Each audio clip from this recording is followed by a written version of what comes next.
আসসালামু আলাইকুম। যে যেখান থেকে আমার ভিডিওটি দেখছেন সকলকে জানাই ঈদ মোবারক। আজকে পবিত্র ঈদ উল আজহা। তো সকল মুসলিম উম্মাদের প্রতি দৃষ্টি আকর্ষণ করে আমি বলবো, আজকে পবিত্র ঈদ উল আজহা। যারা যারা কোরবানি করতেছেন আল্লাহর রাস্তায়, আজকের কথাটি তাদের জন্য। তবে আপনারা দীর্ঘ 12 মাস অপেক্ষা করে আজকের এই দিনটিতে এসে পৌঁছেছেন। আজকে যারা গরু, ছাগল, মহিষ যাই দিয়েই কোরবানি করেন না কেন, এটা আল্লাহর রাস্তায় উৎসর্গ করার জন্য কোরবানি। তবে এত টাকা খরচ করলেন, আপনি কোরবানি করলেন, আপনার সেই কোরবানি আল্লাহর রাস্তায় কবুল হলো না, এটা খুব দুঃখজনক বিষয়। কারণ আপনি কোরবানি করলেন আর সেই কোরবানি আল্লাহর দরবারে কবুল হলো না, কতটা দুঃখজনক।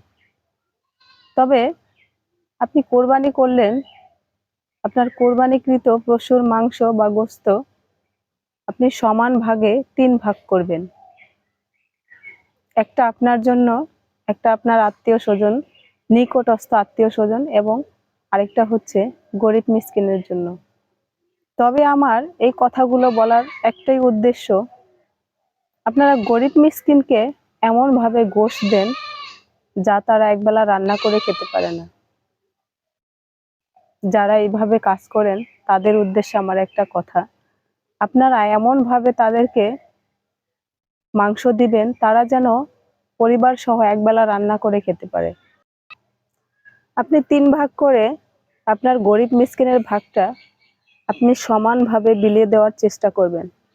কারণ একজন গরিব মানুষ যদি আপনার থেকে ঘোষ নিয়ে সন্তুষ্টই না হয়, তাহলে আপনার কোরবানি আল্লাহর দরবারে কবুল হবে না।